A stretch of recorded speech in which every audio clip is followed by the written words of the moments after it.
Good morning, everybody. Welcome to the Citi UK Annual Conference. Welcome to this particular conversation, which is about financial services and growth in financial services and related industries. My name's Anna Edwards. I'm a presenter at Bloomberg TV, and it's my pleasure to be moderating this conversation for you this morning. We have some fantastic panelists waiting in the wings to join us, but I'll just tell you a little bit about what we're going to discuss. We hope to examine the ways in which the financial services and related professional services industry can evolve in order to meet the challenges of the future, sitting as we do in the wake of the COVID-19 pandemic, still fighting it, of course, in many places, and as the UK charts its course after exiting the European Union. So a great time to have this conversation about the future growth prospects for UK financial services and related industries. I'll introduce then our panelists and we'll get straight into our conversation. I'm joined in alphabetical order by Katharine Braddick. Katharine is Director General for Financial Services at the Treasury, leading on all aspects of policy for financial services, and is the Treasury's member of the Financial Stability Board. I'm also joined by Andy Briggs, MBE. Andy was appointed CEO of Phoenix Group in March 2020. He was previously Group Chief Executive of Friends Life, the listed insurer, Managing Director of Scottish Widows, Chief Executive of the Retirement Income Division at Prudential, and Chairman of the ABI. We also have with us the Right Honourable the Lord Hill of Oareford CBE. Lord Hill, Jonathan Hill, is a former UK government minister and European commissioner. He was a commissioner between July 2014 and 2016, Britain's European commissioner with responsibility for financial stability, financial services and capital markets union. Most recently, of course, he chaired the Chancellor's UK listings review, something that no doubt will come up in this conversation, and we will explore a little with him. We're also joined by Heath Tarbert, who I'm pleased to say is joining from Chicago, so gets extra special points for getting with us so early, 4 a.m. I think it is Heath's time. Heath is Chief Legal Officer at Citadel Securities, responsible for the firm's global legal compliance, surveillance and regulatory affairs function. Prior to joining Citadel Securities, Heath was chairman and chief executive of the Commodity Futures Trading Commission, the CFTC, and he previously was assistant secretary of the Treasury for international markets in the US. So a great panel, a great lineup. We also would like, though, to request some audience participation so that everybody is fully engaged with this conversation. And to assist us in that, we've got a couple of poll questions that we would like to put to the audience. These two questions will come whilst we're busy having our conversations. But if you're watching this and you see these poll questions pop up on the website that you're watching this on, please do answer them. We hope to use the results as we go through the panel to sort of inform our conversation, if you like, and weave those into what we are discussing. I should also point out that there is an opportunity to ask questions of the panel. So get your thinking caps on and put those questions to the panel. You can do that using the chat function on the platform. So please use the chat function to put questions to the panel, and we'll get to the Q&A section with the panel a little bit later on. So let's kick things off. And I'll kick things off by tapping into the specific area of expertise of each of our panelists with one particular question for them. So Lord Hill, if I could come to you first, welcome to the event. If we could start with the listings review publication that you very recently worked on, further to the publication of your listings review recommendations, which initiatives do you believe that the government should prioritise in order to strengthen the UK's position as a leading global financial centre? Well, thanks very much, and it's good to join you. Oddly enough, I think the recommendation in there that's got the most potential, if it's followed through both by the government and by the market, is the recommendation that we made for the Chancellor to make an annual report to Parliament about the state of the city. And the reason I think that has potential is that it provides a framework, some scaffolding for all parts of the market, government and regulators, to work together to try and make sure that we keep the environment competitive over time. I think if you look at where we've been after the last 5 years since Brexit, I think there's been a period of stasis and paralysis. I think regulation, naturally can tend to be quite static. And I think the most enduring benefit we might be able to get from that listing review is to create something that is more dynamic and where the regulators, government and the market work together over time at making sure we've got the most attractive, globally competitive environment that we can have. Okay, Lord Hill, thank you for those opening remarks. We'll come back and explore some of those shortly. And picking up on that, continuing with something related, Katharine, Braddick, if I come to you next, in what ways can the UK's regulatory framework be more agile? We just heard Lord Hill talking there about dynamic regulation. So in what ways can the framework be more agile in order to create an environment which enables the industry to continue to support businesses, create jobs, innovate and drive growth? Thanks, Anna, and thanks for inviting me here this morning. Thank you to TC UK. Regulation in a sector like financial services is intimately connected with its success, with its competitiveness and the way it serves the economy. If we want financial services to serve our economy, they need to be generating investment and creating jobs, and they need to be profitable. We are therefore, as well as Lord Hill's really incredibly helpful work on listings, we're therefore also looking at funds, how to create an environment for long-term funds to locate in the UK. We're looking at our regime for asset management more generally, and we're looking at how to make regulation more effective, in particular for wholesale markets and for insurers, because we need safety and resilience and transparency, and we need that in the most efficient way we can to free up capital and investment into our economy and to encourage innovation to locate in the UK and generate jobs. So we also saw at the budget an announcement around visa reform so that we can attract talent. We need regulation to keep pace with a maturing tech market. We made an excellent start here in the UK, I think, a decade ago, and our regulatory sandbox became a model that was copied all over the world. But we now need that model to address the fact that those firms are achieving scale. So the FCA is setting up a regulatory scale box, and they're also going to launch in the autumn a regulatory nursery for newly authorised firms coming out of the sandbox. So that's really about a maturing sector and continuing to ensure that regulation is sized and supportive of its growth and addresses the risks effectively. And we need to be at the forefront of understanding the risks and opportunities of tech, which is why we've just consulted on the next step in regulating crypto assets, and we in the Bank of England are working closely on central bank digital currency. And finally, we need regulation that creates the market practices and norms for a financial services sector that supports the shift to a net zero economy here and all over the world. There's an important part of that story which is working about international partners, because we need international markets with sound pricing of assets for those goals to be achieved. The G7 communique the weekend before last that committed to disclosures was really important in that respect, and we'll be building out what's called the green curve with our own issuance of a green gilt in the course of this year. These factors, innovation and technology, green and climate, and regulation and reform, are obviously mutually reinforcing, because you have a sector that attracts and fosters financial services business that support the transition to net zero and harness technology that is bound to serve our economy, and that's the goal we're trying to achieve.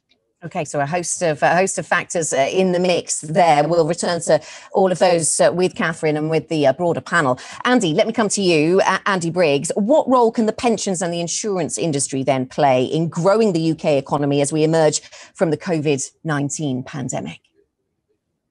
Thank you, Anna, and add my thanks to City UK and the sponsors for putting this event on. It's great to have this opportunity to talk with the other speakers, and I agree with all that has been said so far.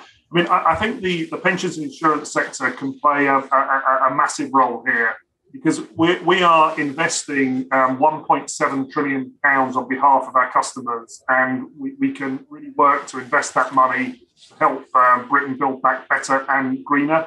We already have a core fundamental role and purpose in society. In the UK, we've got an ageing population. In any developed nation, that means there's reducing state support. And we then have, as well in the UK, a shift away from defined benefits and pension freedoms. And so there's a huge kind of social need for the pensions industry to help people on that journey to and through retirement, to help them achieve what they're trying to in later life. At Phoenix Group, for example, we're investing £338 million on behalf of our customers. So we can do that both to help the levelling up agenda, to invest in infrastructure, but also to help the green agenda. And that's a central part of our purpose. a customer can join us in one of our workplace pension schemes as a 25-year-old. They could still be a customer of ours in 50 or 60 years' time. They want us to invest their money, their share of that £338 billion, in a way that means the planet is one they want to live on and they want their children and grandchildren to live on in 50 or 60 years' time. So a real huge opportunity for the insurance sector to make a big difference here.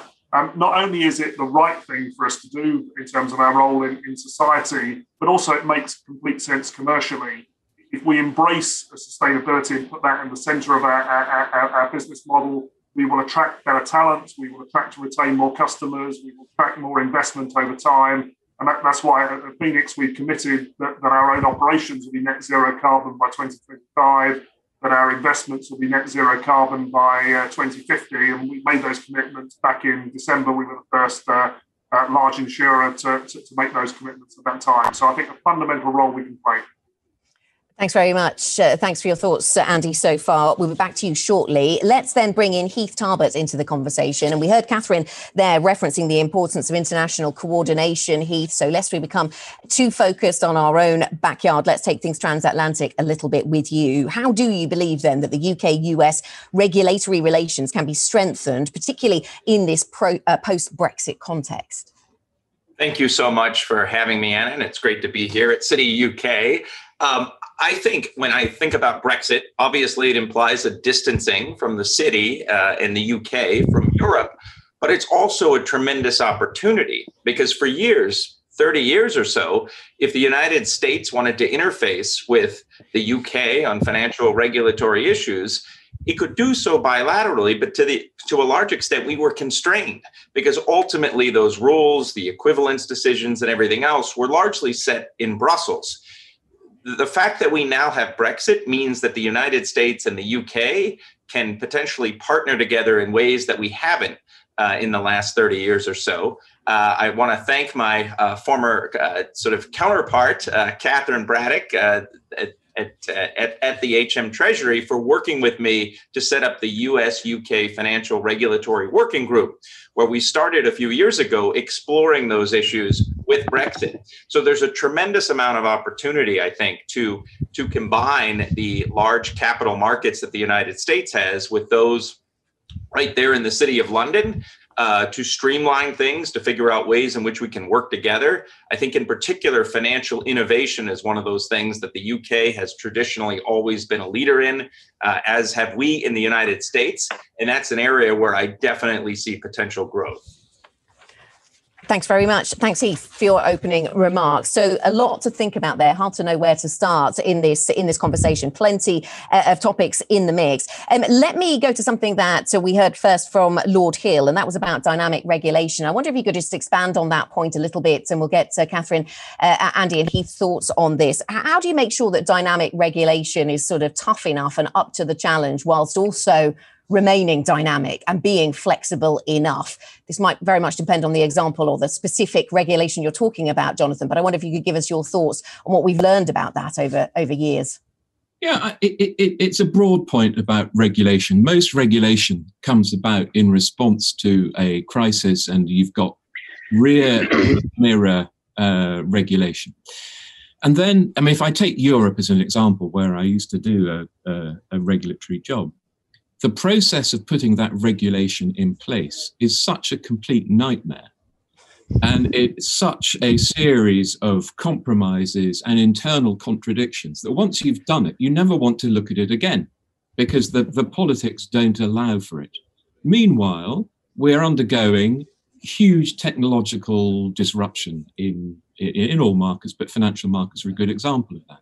So I think that the question as to how you can construct a regulatory system, both politically and from the regulator's point of view, that is able to move more quickly, think globally. I mean, I'd echo some of those points that Heath made about the opportunities that now exist. I think is where one wants to concentrate. So should the UK, as a unitary state, be able both to make sure that the existing body of regulation can be adapted and flexed as necessary. But even more, the areas which we have not yet regulated, in the areas of fintech, emerging green finance, that we don't know what shape they're going to take. But the opportunity there, I think, for the UK working with global partners, we have to think about our place globally rather than in the context of the EU solely, I think is what creates opportunities. I think the only other thing that people would talk a lot about is the nature of regulation, this feeling that we've become quite rules-based, prescriptive, using lazy shorthand, the kind of European approach of a more compliant, heavy, detailed, prescriptive approach to regulation. Can we move to a more principles-based, outcomes-based set of regulation? I think there is a whole area of opportunity and of interest. Okay, so Katharine, do we have more flexibility then to forge the type of regulation that works for the city post-Brexit, given though that we still need to be mindful of international coordination, as Lord Hill was just mentioning and you referenced earlier? Yeah, and I think so. So yes, we do have now complete control of our rule book, and that gives us control over how we set the standards and what the standards are, and how we connect a coherent sort of strategy about what they're supposed to be achieving. I think it's important to say, firstly, that high quality regulation is particularly important to the UK because financial services is a very large part of our economy, and we have a very international financial centre, so very exposed to vulnerabilities in the global system. And we're very exposed to instability in the sector. And that's why the UK taxpayer still owns such a large chunk of NatWest. And as the financial crisis recedes in the rearview mirror, it's important that we don't forget the importance of that. The reason that the COVID crisis didn't turn into a financial system crisis in the course of last year was we have a much stronger system than we did. What we do have now is the ability to tailor standards more closely to our own requirements. That needs to be within an international rules-based system because it has to be converged around international norms, or we're exposed to risk elsewhere, or we're exposed competitively. And I think it's important to be clear that although I mentioned wholesale markets reform, I mentioned Solvency II reform, there are ways in which we can make this regulation work better than us. But the UK was very closely involved in the establishment of European standards. We worked really hard and we had quite a lot of influence on how they're shaped. So any idea that there's some vast philosophical gap about risk appetite or financial regulation, I think is really misplaced.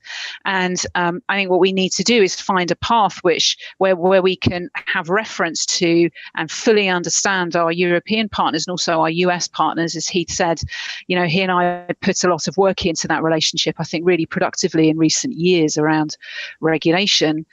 And also that we remember that international firms in particular don't want a different regulatory regime in each major jurisdiction they're operating in. Our regime could be absolutely optimal, but if it's radically different from the EU and the US, that imposes cost that is still just cost. So we have quite the careful path we need to tread here, where we need to cleave to the importance of international convergence and high regulatory standards. And that's the way we will find our way through this, I think. Right. So, Katharine, we shouldn't expect then a sort of wholesale ripping up of rule books. That would be to overstate what's going to happen here. But are there areas in which you would anticipate big change, knowing the shape of the UK financial services versus Europe, knowing what maybe took us in a direction we didn't want to go in when we had to coordinate more fully with our European partners? Yeah, so I think you can see, I think we've been quite transparent about where we're looking to make change because we think it's material as opposed to just sort of fiddling about for optimization purposes. Solvency II, our problems with the risk margin and the matching adjustment are of long standing and well known. So I don't think anybody would have been surprised that we said we were going to have a look at that, and we did a call for evidence on that at the end of last year, and we'll be consulting later this year on changes to Solvency II. And on wholesale markets, of course, in the single market, the great preponderance of capital markets activity was in London. So what is in Europe described as MiFID and MiFIR bore heavily upon the UK. Now that we have that market. We just need to make it work. We need to make the regulation work just for one and not for 28. We can definitely look at things that didn't work for us there, and we'll be consulting later in the summer on those changes. I think the point is that we need to. There is no point in diverging for the sake of it, for the purpose of ideology. We diverge because there's a material enough economic benefit, and it's important to remember that regulatory soundness is an economic end in itself as much as proportionate regulation is. Okay, and with Solvency II in the insurance sector in mind, then let's go to Andy Briggs and your call. The Treasury is listening, and our audience is listening. Andy, what is it that you want to see in terms of regulatory change that allows your industry to tap into the things you talked about before, the growth opportunities that you mentioned? Yes, so I completely agree with Katharine that much of the regulation we have is very fit for purpose. We want a strong regulatory regime. We need to maintain consistency where appropriate with international standards. But I also agree with Jonathan's point that when you've got 28 countries trying to agree something, there'll be areas where there's a genuine reason for divergence. And I'll draw two examples of that out. One would be around Solvency II, where basically the UK annuity product is pretty unique globally in that it's a product the customer buys and then cannot sort of surrender again. And so the Solvency II regulation is trying to get 28 state regulation around treatment of a product line that only really exists in the UK. So basically, the main focus there, as Katharine just said, is on the matching adjustment. And it's evolving the rules there so that we could invest far more into the sort of a liquid asset investment that we like to do that will support both infrastructure development and sustainable development and green development. And we already do a fair bit of that. At Phoenix, we've said we would commit £20 billion over the next 5 years from our annuity funds into that type of investment. So very material amounts. That's probably about 100 billion across the insurance industry as a whole. So that would be one area. But the other area that Katharine also mentioned was MiFID II regulation. And this is a great example for me of exactly the point we're talking about, because in the UK, uniquely, we have something called the Retail Distribution Review. Basically means that advice to consumers around investments and pensions must be done on a fee basis, which is entirely fair and appropriate.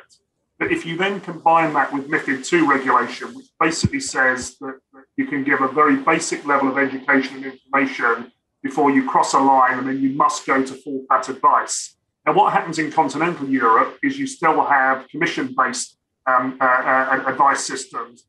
So lots of the population in continental Europe still get advice. In the UK, while people have these really fundamental decisions to make on their journey to and through retirement, only 8% of the population are getting advice because people don't want to pay fees for full pat advice. And so that's another great example where there's something specifically different about the UK market and how it works.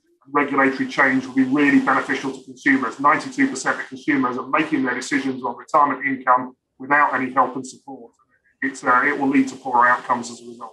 Okay. And Heath, just so that we don't lose track of the regulatory winds that might be blowing across the Atlantic, I wonder if you could just give us your insight into the direction of travel stateside. As you described a situation where there might be further opportunities for US-UK cooperation post-Brexit. So good for us to be mindful of the trends, the winds that are blowing through the sort of corridors of power in Washington. Yeah, so we obviously have new regulators in place here in the United States. I think they are very eager to sync up with the UK in particular on a number of fronts, ESG being one of them, which is something that I don't think we've seen, at least in the recent past. So I think there are real opportunities here for areas of agreement. I would just quickly, Anna, put on my Citadel Securities hat to touch on some of the points that were raised earlier. We do business all around the world in dozens of markets. And it's really important to stress that it's high quality regulation that we seek. Low quality regulation jurisdictions are actually a danger for us. And so I think there's going to be a real temptation here post-Brexit for the UK to potentially become more opaque, to sort of not have the kind of standards in terms of transparency, competitiveness, resiliency. I think there's a lot of probably room to cut some red tape that has come with European Union regulations. But I actually think in the long run, the UK, in having high standards and indeed even doubling down on things like transparency, will ultimately be beneficial for the US economy. It'll be beneficial for the markets that we make markets in at Citadel Securities, for the kinds of firms that Andy, for example, is familiar with, pension funds, insurance funds. So I would just say that the UK is not in a position where it needs to lessen its rules and regulations. I think Lord Hill and Katharine got it exactly right, that high quality regulation in the long run will make Britain even more competitive, because you have so many other things going for you: a stable economy, a system of rule of law, London, time zone, an educated workforce, and everything else. Okay, yes, Heath, at 4:30 in the morning. Yes, I'm sure you'd be better off here in London this week. But post COVID, we can make that happen. Let me get the insight of our audience, shall we, at this point, because regulatory framework comes up in this conversation, or this poll question that we just asked the audience. So if we can just go to the results of the first poll question, it was the two most important competitive differentiators that will be key to the future success of the UK's financial services industry are, drum roll, and hopefully we'll be able to see the results as well. So, I mean, it's a difficult job to try and choose out of all of these. And I'm not sure if everybody is able to see this, but I'm going to give you a rundown. We see that many people have gone for the importance of talent depth and diversity. We've also seen people talk about a culture of innovation. So I think this taps into a couple of things, Katharine, you were talking about the need to be able to recruit the right talent, and also making sure that we can innovate. There's also support for the idea of we need this sound legal and regulatory framework. We were just discussing that. Integrity of conduct is in there. Cross-border openness gets quite a few votes. Transparency, less at the top of the agenda today. But let's go to the top of that then. So some of the highest support, I suppose, from our audience: cross-border openness, culture of innovation, talent depth and diversity. Let's linger on the culture of innovation then, Katharine. I mean, what do you think it is about, or what is it you're trying to drive in terms of innovation? You mentioned fintech, and this is clearly a place that a lot of the innovation is happening, not exclusively, but where is it that you're really trying to drive this innovation in the city? So there are some quite sort of straightforward mechanical things we need to do, which is, understanding how tech is changing the provision of financial services, which it is radically. And we've seen that certainly very significantly in payments, but now increasingly elsewhere. We need to understand that. We need to create a regulatory environment that makes it safe, but makes it capable of being offered in a way that harnesses those benefits for businesses and for consumers. And we now have, quite a long history in doing that here in the UK. And it's extending, I think, as Andy was indicating, out into the advice market from the world of payments. There's something more subtle and intangible, which is about having an ecosystem. You foster a kind of community of people who understand tech and a community of people who want to invest in tech. And that's where Ron Khalifa's review was really important. We're delivering his recommendations there, which I mentioned some of, and he also suggested a kind of institute for us to help think about these issues. But it also connects closely with the work that Lord Hill did that was so important about listings, because that's also about attracting tech into the UK, not just attracting businesses to list, but to attract investors who understand tech. And what you want is a kind of positive relationship between those two sides of the equation, fed by the ability to attract talent. So to grow our own talent, but to attract talent from overseas. And this is not chemistry. This is an art. This is about bringing all these things together and hoping that and intending that they work together to create that environment, which I think, as I say, we have been successful in doing, but it is a constant competition and it's a constant demand, and we need to keep pace with and ahead of where the market is and what it's thinking, to make sure that we continue to compete, we continue to have that ecosystem. Lord Hill, let me come to you, because Katharine, they're mentioning your report, and part of that was trying to tap into the more recent trend we'd seen towards SPAC listing, special purpose acquisition companies, and the ability to use those in London, and whether we were maybe falling behind other jurisdictions in our ability to use those. How do you see your report has gone down? Clearly, it was about more than that, and you pointed to the need for other things to come out of the report, like an annual report by the Chancellor to Parliament on the state of the city. So that's the broader point. But in terms of the SPACs specifically, what did you make of the reception reception that your report got on that front? Well, I think that we as you say, we made a range of proposals to try to make sure, really, we just looked at it through the simple prism of how do we make sure that London is broadly consistent with high standards, broadly competitive with other global financial centres. And so then whether we were looking at questions of free float or dual car shares or SPACs, I mean, the prism we looked through was can one think about it, making sure that we are, as I say, broadly consistent with what companies could find in other jurisdictions. So there was nothing in the report, going back to a point Heath was making and Katharine alluded to, about kind of opening up a gap with other jurisdictions by undercutting them. If I'm honest, it was about closing a gap which has opened up in recent years. And so I think in terms of the response, Anna, I mean, I think there's been, which I think is an important point, of a very positive response from the regulator, from the FCA. You might have thought that the regulator might feel a bit standoffish. Who's this bloke poking around in stuff that they're responsible for, the listing rules, but they weren't at all. And I think that does speak to a more open attitude and this sense of opportunity that I see both among politicians and regulators. Now that we've left the EU and things, have got some clarity, to think about things anew. So there was a very positive response from the FCA, and they have cracked on extremely fast in taking forward the recommendations that were for them. They have, as you know, already announced a consultation on SPACs. They're due to bring forward shortly consultations on the other issues. Katharine and her team in the Treasury have also been moving fast to take forward the recommendations that were meant for them. And I think more generally in the marketplace, I mean, clearly you get a range of views depending on how one approaches it. But I would say that the overall response in the marketplace was people were keen, firstly to get behind these recommendations, but also I think because they spoke to a broader truth that we just need to keep working at making sure we're competitive. And so I think they very much welcome what the Treasury are doing in working through, bit by bit, a series of initiatives looking in a sensible way at opportunities for reform.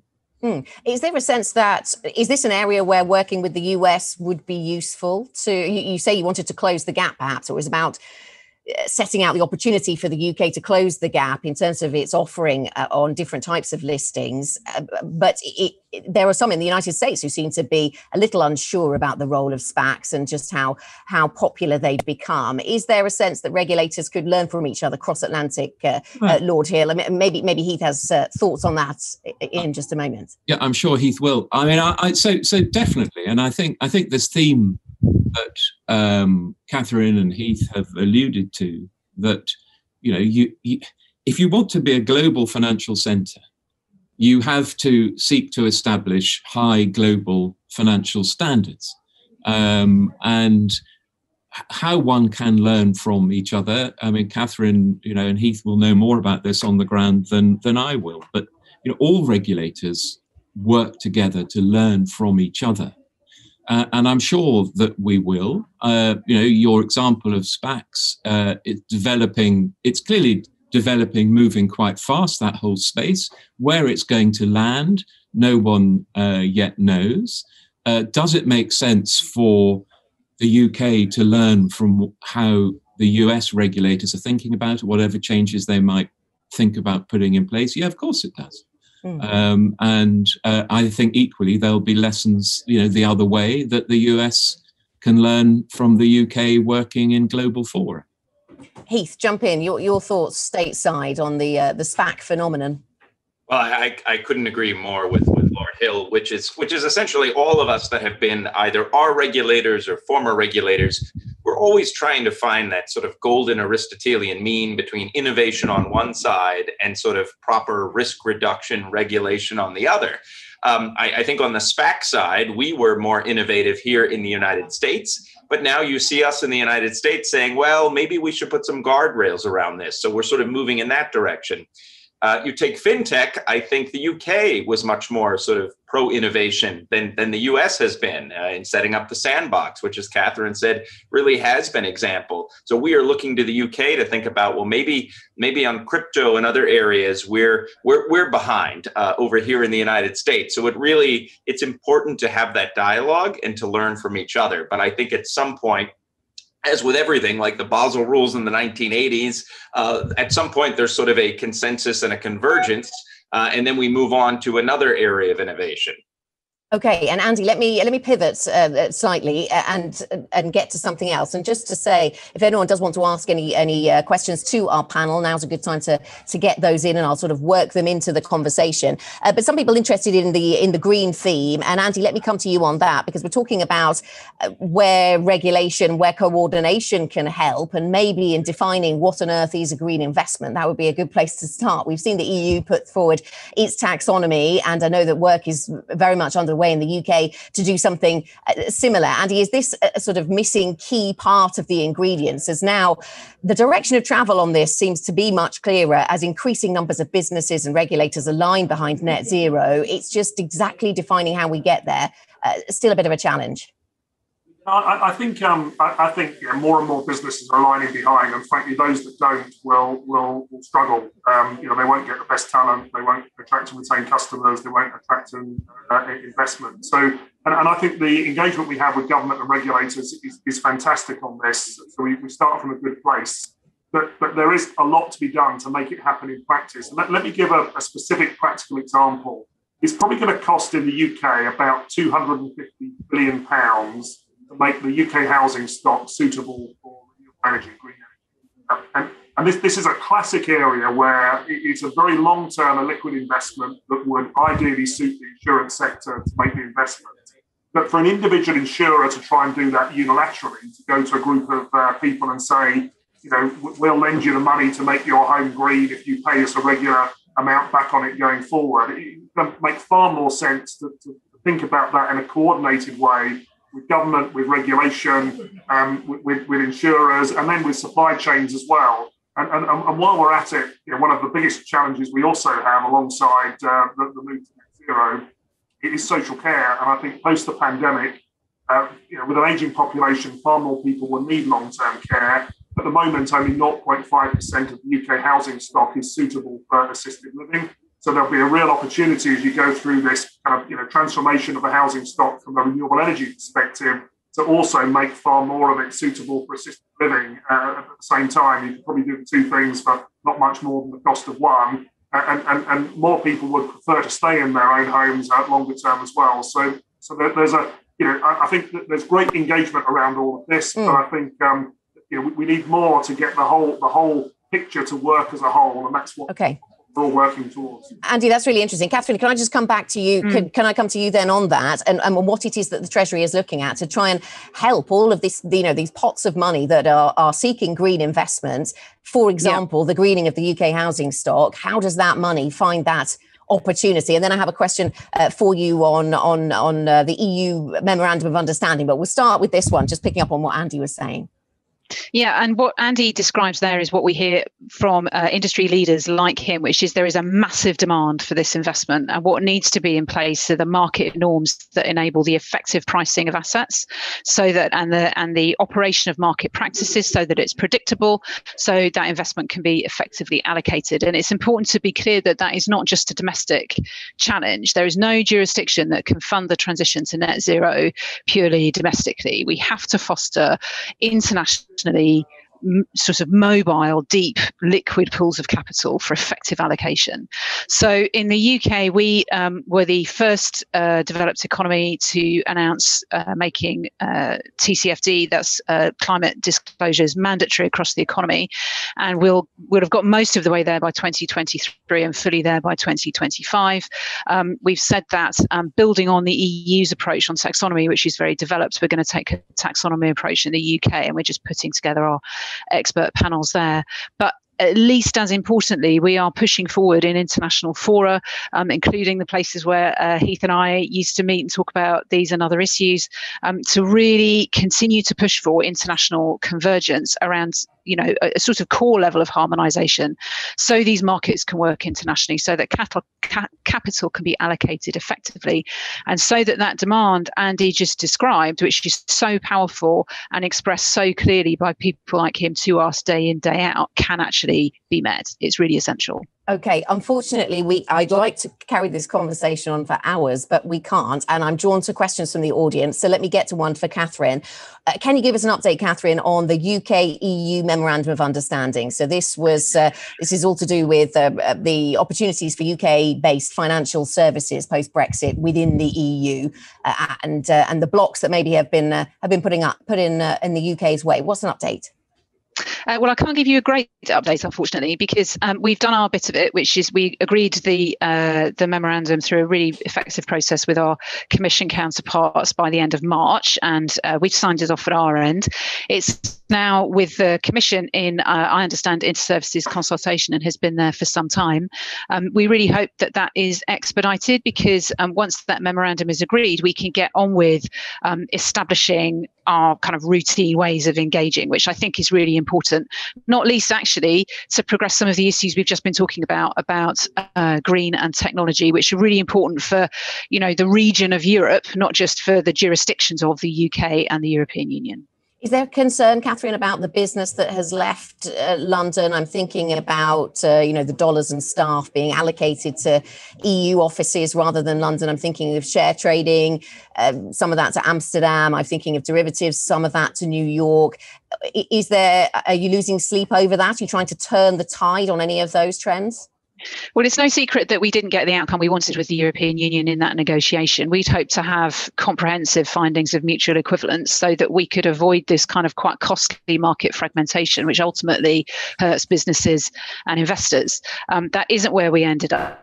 We saw broadly a pretty smooth transition as we left the European Union. The operation of the share trading obligation drove change in equities, and there have been some changes in derivatives trading. We have not seen flood of either talent or capital out of the UK into the European Union.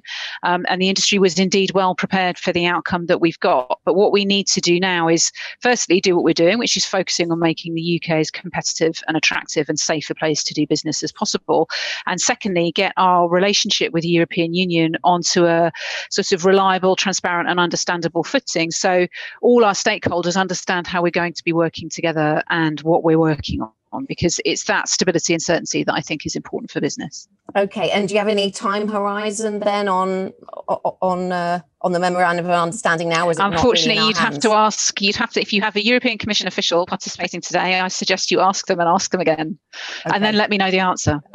Okay, Jonathan, maybe you can put in a call later. Let me go to the second polling question just to close out our conversation then, and make sure we've picked up on what the audience was thinking along these lines. The question that was asked: what are the biggest barriers to investments in the UK? So, assuming you see barriers, what are they? And the options were lack of available capital, regulations, long-term uncertainty, short-term uncertainty, government policy, or other. And I'm looking at the results. That's interesting. The highest share of the vote seems to have gone to short-term uncertainty, and I can guess you can understand why post Brexit and with COVID still being fought, that would loom large in our audience psyche right now. Lord Hill, just coming to close out with you then, do you think, when you were looking at listing rules, of course, which is only part of the story about money coming into the UK, but do any of those strike a chord as barriers to investment into the UK economy? Yeah, I mean, I think that those questions and the answers, hit the right points. I think there are clearly a range. As you say, the listing aspect of things is a kind of subset of some of the broader issues about how you attract deeper pools of capital. And coming back to my first point, I think that was what I tried to set up with the listing review, with the annual report, some long-term recommendations that you try to encourage the government and the market to work at it over time and address some of these barriers. Okay, mindful of the time, I'll draw things to a close there. Thank you all very much for joining us at the Citi UK annual conference. The conference, of course, does continue, but thank you very much for joining us on this panel. Thanks to Katharine Braddick, to Andy Briggs, to the Right Honourable the Lord Hill of Oareford, and to Heath Tarbert. Thank you all very much for joining us. Thank you. Thank you. Thank you.